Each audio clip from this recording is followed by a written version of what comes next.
ഇല്ലാത്തതായിട്ടുള്ള എന്താണ് മികവുകളും കേമത്തരങ്ങളും വ്യാജമായി ആരോപിച്ച് ആളുകളെ കബളിപ്പിച്ചുള്ള ഒരു പാരമ്പര്യമുള്ള നിങ്ങൾ കുറെ അവാർഡുകളുടെ ലിസ്റ്റ് നിർത്തുന്നുണ്ട്. ആളുകളുടെ കൺമുന്നിലുള്ള അനുഭവങ്ങൾ ഇല്ലാതാവുന്നില്ല. വേണ്ടപ്പെട്ടവരുടെ അവാർഡ് എന്നുള്ള ആരോപണം കോൺഗ്രസും BJP ഉന്നയിക്കുമ്പോൾ തിരുവനന്തപുരം കോർപ്പറേഷൻ ഈ ഭരണസമിതിയുടെ കാലത്ത് നേടിയിട്ടുള്ള പ്രധാനപ്പെട്ട അവാർഡുകളൊന്ന് UN habitat Shanghai global award for sustainable development in cities 2024. അത് ഈജിപ്തിൽ നടന്ന ചടങ്ങിൽ മെൽബൺ, ഓസ്ട്രേലിയയിലെ മെൽബണും അതുപോലെ തന്നെ മൊറോക്കോയിലെ അഗാഡ് ഈ 2 കോർപ്പറേഷനുകൾക്കൊപ്പമാണ് തിരുവനന്തപുരം സമ്മാനിതമായിരിക്കുന്നത്. അതൊരു ഇന്റർനാഷണലി റെക്കഗ്നൈസ്ഡ് ആയിട്ടുള്ള പുരസ്കാരമാണ്. പിന്നീട് നാഷണൽ തലത്തിൽ ഹഡ്കോ നാഷണൽ അവാർഡ്സ്, അത് ഈ സാനിറ്റേഷൻ ഫെസിലിറ്റി 1 ലക്ഷം രൂപയുടെ അവാർഡാണ് നേടിയിരിക്കുന്നത്. Urban development corporation for excellence അതാണ്. പിന്നെ water plus certification under Swachh Survekshan 2024 കേന്ദ്ര സർക്കാരിന്റെ പുരസ്കാരം. PM Svanidhi prize award 2024. ഇതാണ് തിരുവനന്തപുരം കോർപ്പറേഷന്റെ പ്രധാനപ്പെട്ട അവാർഡുകൾ. ശങ്കുട്ടി ദാസ്, ഇതിപ്പോ മറ്റൊരു പ്രത്യേകത ഉള്ളത്, ഇനിയിപ്പോ നിയമസഭാ തെരഞ്ഞെടുപ്പിന് 5 മാസമേ ഉള്ളൂ.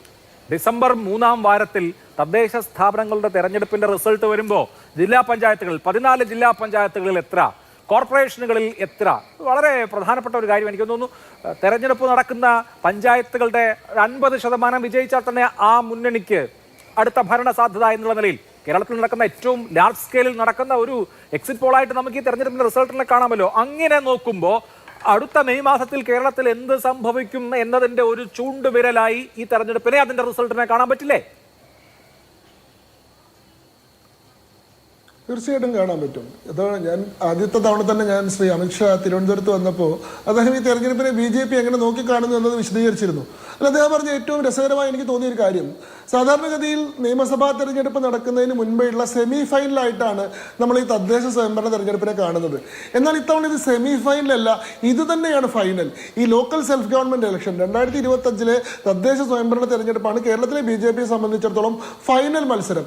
ഈ മത്സരത്തിൽ നമ്മൾ ഉദ്ദേശിക്കുന്ന ഫലത്തിലേക്ക് നമുക്ക് എത്താൻ സാധിച്ചാൽ, നമ്മൾ ആഗ്രഹിക്കുന്ന വിഭാവനം ചെയ്യുന്ന പ്രകടനം നമുക്ക് നടത്താൻ സാധിച്ചാൽ 2026 സ്വാഭാവികമായി തന്നെ വലിയ വിജയം നേടാൻ നമുക്ക് സാധിക്കും. ഒന്നും ചെയ്തില്ലെങ്കിൽ പോലും നൈസർഗികമായിട്ടുള്ള വിജയം നമുക്ക് നേടാൻ സാധിക്കും എന്നുള്ളതാണ്. അപ്പോൾ തീർച്ചയായിട്ടും ഈ തെരഞ്ഞെടുപ്പിനെ ഞങ്ങൾ അത്രയും പ്രാധാന്യത്തോടു കൂടി തന്നെയാണ് കാണുന്നത്. അതുകൊണ്ടാണ് ഞാൻ ആദ്യം പറഞ്ഞ ഒരു ആക്ഷൻ പ്ലാനിൻ്റെ അടിസ്ഥാനത്തിലാണ് കേരളത്തിലെ BJP ഇത്തവണ ഈ തെരഞ്ഞെടുപ്പിൽ മത്സരിക്കുന്നത്. 200-ലേറെ ലോക്കൽ സെൽഫ് ഗവൺമെൻറ് സംവിധാനങ്ങൾ, അത് കോർപ്പറേഷൻ തലത്തിലാവട്ടെ, പഞ്ചായത്ത് തലത്തിലാവട്ടെ, മുനിസിപ്പാലിറ്റി തലത്തിലാവട്ടെ, ബ്ലോക്ക് തലത്തിലാവട്ടെ, 200-ലേറെ BJPയുടെ ഭരണത്തിലുള്ള ലോക്കൽ സെൽഫ് ഗവൺമെൻറ് സെഗ്മെന്റ്സ് ഇത്തവണ കേരളത്തിൽ ഉണ്ടാവും എന്ന് ഉറപ്പ് വരുത്തിക്കൊണ്ടുള്ള പ്രകടനമാണ്. അതുകൊണ്ടാണ് ഞങ്ങൾക്ക് ഇത്രയും തയ്യാറെടുപ്പും ഇത്രയും ആലോചനയും ഈ കാര്യത്തിൽ വേണ്ടി വരുന്നത്. ഇവരെ പോലെ അലക്ഷ്യമായിട്ട് ഒരു പ്രഖ്യാപനം നടത്താനൊന്നും ഞങ്ങൾക്ക് സാധിക്കാതെ വരുന്നത്. എന്നതിനർത്ഥം സ്ഥാനാർത്ഥി നിർണയം പോലെയുള്ള കാര്യങ്ങളിലേക്ക് BJP കടന്നിട്ടില്ല എന്നുള്ളതല്ല. ആ പ്രക്രിയയൊക്കെ വളരെ നേരത്തെ തന്നെ കഴിഞ്ഞിട്ടുള്ളതാണ്. എങ്കിൽ പോലും അതിൻ്റെ പ്രഖ്യാപനത്തിന് കൃത്യമായിട്ടുള്ളൊരു സമയവും അതിന് കൃത്യമായിട്ടുള്ള ഒരു ഇതും നമ്മൾ നിശ്ചയിച്ചിട്ടുണ്ട്. ഇവിടെ കോൺഗ്രസിൻ്റെ ഒരു കാര്യം നമ്മൾ ആലോചിക്കണം. കോൺഗ്രസ് ഇവിടെ പ്രചരണത്തിൽ വളരെ മുന്നിലാണ്, അല്ലെങ്കിൽ ആദ്യം തന്നെ സ്ഥാനാർത്ഥി പ്രഖ്യാപനം നടത്തിയെന്ന് പറയുമ്പോഴും തിരുവനന്തപുരത്ത് കോൺഗ്രസിന് ആകെയുള്ളത് 10 സീറ്റാണ്. ഇവരുടെ പ്രകടനം ഇരട്ടിയാക്കിയാലോ 4 ഇരട്ടിയാക്കിയാലോ പോലും ഈ പറയുന്ന തിരുവനന്തപുരം നഗരസഭയിൽ അവർക്ക് വിജയിക്കാൻ സാധിക്കില്ല. തിരുവനന്തപുരത്ത് ആന്റി ഇൻക്യൂമൻസിയുടെ നാച്ചുറൽ ബെനിഫിഷ്യറി എന്ന് പറയുന്നത്, സ്വാഭാവിക ഗുണഭോക്താവ് എന്ന് പറയുന്നത് BJP ആണ്. കാരണം BJP ആണ് കഴിഞ്ഞ 5 വർഷവും തുടർച്ചയായിട്ട് പ്രതിപക്ഷം എന്നുള്ള രീതിയിൽ അവിടുത്തെ ഭരണപക്ഷത്തിനെതിരായിട്ടുള്ള എല്ലാ സമരങ്ങളെയും എല്ലാ മുന്നേറ്റങ്ങൾക്കും നേതൃത്വം കൊടുത്തിട്ടുള്ളത്. മാത്രമല്ല പൊളിറ്റിക്കലി നോക്കിക്കഴിഞ്ഞാൽ തിരുവനന്തപുരത്ത് 2014 മുതൽ 2025 നമ്മൾ സംസാരിക്കുമ്പോൾ വരെ കൺസിസ്റ്റന്റ് ആയിട്ട് 33%-നും 37%-നും വോട്ട് വിഹിതമുള്ള ഒരു പാർട്ടിയാണ് BJP.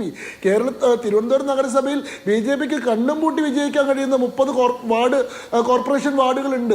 അപ്പോൾ അത്രയും ശക്തിയുള്ള ഒരു സംവിധാനം ഇവിടെ നിൽക്കുകയാണ്.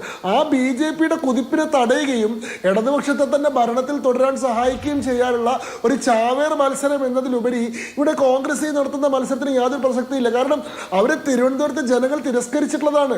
40 സീറ്റിൽ നിന്ന് 15-ലേക്കും 15-ൽ നിന്ന് 8-ലേക്കും UDFനെ കൂടി ചേർത്തിട്ടാണ് 10. ആ നിലയിലേക്ക് എത്തിയുള്ള പ്രസ്ഥാനമാണ്. ഇവരിനിയിപ്പോൾ ശബരിനാഥനെ പോലെ ഒരു നേതാവിനെ നിയമസഭാ തെരഞ്ഞെടുപ്പിലൊക്കെ മത്സരിച്ചിരുന്ന ഒരാളെ താഴെ വാർഡ് മെമ്പർ സ്ഥാനത്തേക്ക് താഴേക്ക് കൊണ്ടുവരാമെന്നല്ലാതെ അങ്ങനെയുള്ളൊരു അത്ഭുതമൊന്നും സാധിക്കുന്ന മട്ടിലല്ല തിരുവനന്തപുരത്തെ നിലവിലുള്ള രാഷ്ട്രീയ സാഹചര്യങ്ങൾ നിലനിൽക്കുന്നത്. തിരുവനന്തപുരത്ത് മാത്രമല്ല, ഞാൻ പറഞ്ഞതുപോലെ കേരളത്തിൽ ഉടനീളം വളരെ ശക്തമായിട്ടുള്ളൊരു മത്സരം നടത്തുകയും വലിയ വിജയം നേടാൻ സാധിക്കുകയും BJPക്ക് ചെയ്യും എന്ന് തന്നെയാണ് എന്റെ വിശ്വാസം. ഒരൊറ്റ കാര്യം മാത്രം ശ്രീ ജയ്ക്ക് പറഞ്ഞിട്ടുള്ള കാര്യത്തിന് ഒരു വാചകത്തിൽ ഞാൻ മറുപടി പറയാം. നോക്കൂ, ഇന്ത്യയിലുള്ള മികച്ച കോർപ്പറേഷനുകൾക്കുള്ള 2024 അവാർഡുകൾ നമ്മൾ പരിശോധിക്കുമ്പോൾ ബെസ്റ്റ് കോർപ്പറേഷനായിട്ട് തിരഞ്ഞെടുക്കപ്പെട്ടത് ഇൻഡോർ കോർപ്പറേഷനാണ്. അതേപോലെ തന്നെ ക്ലെൻലിനെസിന്റെ കാര്യത്തിൽ ഏറ്റവും മികച്ച കോർപ്പറേഷനായിട്ട് തിരഞ്ഞെടുത്തുള്ളത് കർണാലാണ്. അതേപോലെ തന്നെ വേസ്റ്റ് മാനേജ്മെന്റിന്റെ കാര്യത്തിൽ നോക്കിക്കഴിഞ്ഞാൽ ഗ്രേറ്റർ വിശാഖപട്ടണമാണ്. ഇന്ത്യയിലുള്ള മികച്ച കോർപ്പറേഷനുകളുടെ ലിസ്റ്റ് നമ്മൾ എടുത്താൽ 10 റാങ്കിലേക്ക് നോക്കിക്കഴിഞ്ഞാലും അതിൽ തിരുവനന്തപുരം കോർപ്പറേഷൻ അതൊരു കോർപ്പറേഷൻ ഇല്ല. അങ്ങ് പറയുന്ന അവാർഡുകളെ സംബന്ധിച്ച് ഞങ്ങൾക്ക് സംശയങ്ങളുണ്ട്. ഇപ്പം നേരത്തെ ഈ കോൺഗ്രസിന്റെ പ്രതിനിധി പറഞ്ഞതുപോലെ UK പോയിട്ട് അവിടുത്തെ പാർലമെന്റ് ഹാളിൽ ഒരു മുറി വാടകയ്ക്ക് എടുത്തിട്ട് അവിടെ വെച്ച് CPM അനുകൂല സംഘടനയെ കൊണ്ട് ഒരു പരിപാടി സംഘടിപ്പിച്ചിട്ട് അത് UN പാർലമെന്റിന്റെ UK പാർലമെന്റിന്റെ ഹൗസ് ഓഫ് കോമൺസിന്റെ അംഗീകാരമാണ് എന്നിവിടെ പ്രചരിപ്പിച്ചിരുന്നു. അതിനെ സംബന്ധിച്ച് പറഞ്ഞപ്പോൾ അവതാരകൻ തന്നെ പറഞ്ഞത് ഇവിടെ പറയുന്ന ആ അവാർഡിനെ പറ്റിയല്ല മറ്റൊരു അവാർഡിനെ പറ്റിയാണെന്നാണ്. അപ്പൊ അങ്ങനെ ഒരു സംഭവം ഇവിടെ ഉണ്ട് എന്നുള്ളത് അദ്ദേഹം അംഗീകരിക്കുന്നുണ്ടല്ലോ. അപ്പൊ ആ രീതിയിൽ ഇല്ലാത്തതായിട്ടുള്ള മികവുകളും കേമത്തരങ്ങളും വ്യാജമായി ആരോപിച്ച് ആളുകളെ കബളിപ്പിച്ചുള്ള ഒരു പാരമ്പര്യമുള്ള നിങ്ങൾ കുറെ അവാർഡുകളുടെ ലിസ്റ്റ് നിർത്തുന്നതുകൊണ്ട് ആളുകളുടെ കൺമുന്നിലുള്ള അനുഭവങ്ങൾ ഇല്ലാതാവുന്നില്ല.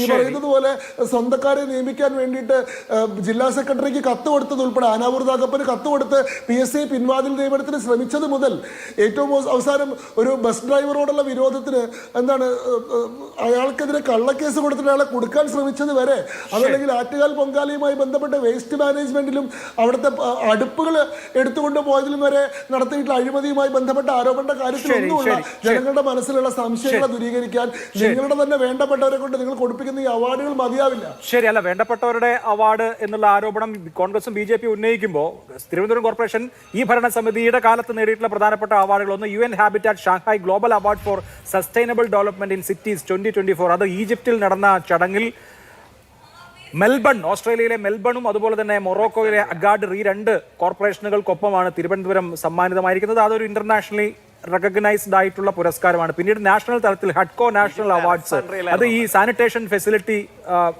1 ലക്ഷം രൂപയുടെ അവാർഡാണ് നേടിയിരിക്കുന്നത്. Urban development corporation for excellence അതാണ്. പിന്നെ water plus certification under Swachh Survekshan 2024 കേന്ദ്ര സർക്കാരിന്റെ പുരസ്കാരം. PM Svanidhi prize award 2024. ഇതാണ് തിരുവനന്തപുരം കോർപ്പറേഷന്റെ പ്രധാനപ്പെട്ട അവാർഡുകൾ. അല്ല, അങ്ങ് പറയുന്ന ഈ ഷാങ്ഹായ് കോർപ്പറേഷന്റെ അവാർഡ് എന്ന് പറയുന്നത് വിഷൻ 2030 എന്ന് പറയുന്ന ഹെഡിലുള്ളതാണ്. അതായത് നിലവിൽ നടത്തിക്കൊണ്ടിരിക്കുന്ന പ്രവർത്തനങ്ങളുടെ അടിസ്ഥാനത്തിലല്ല. ഈ പറയുന്ന ഷാങ്ഹായ് കോർപ്പറേഷന്റെയോ UN ഹാബിറ്റാറ്റിന്റെയോ ആളുകൾ എല്ലാ കോർപ്പറേഷനും ഇവരിൽ നിന്നെല്ലാം അപേക്ഷകൾ സ്വീകരിക്കുകയും 2030 സംബന്ധിക്കുന്ന പറയുകയും ആ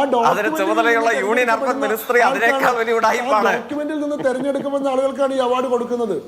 അല്ല, ഈ water certification under Swachh Survekshan 2024 അതിൽ പറയുന്നത് Thiruvananthapuram corporation achieved water plus status from the ministry of housing and urban affairs, making it the first Kerala city to do so. The certification validates effective waste water management including sewage treatment plants, example Muttattara, septage collection and preventing untreated discharges into water bodies. It followed rigorous verification process and community driven campaigns.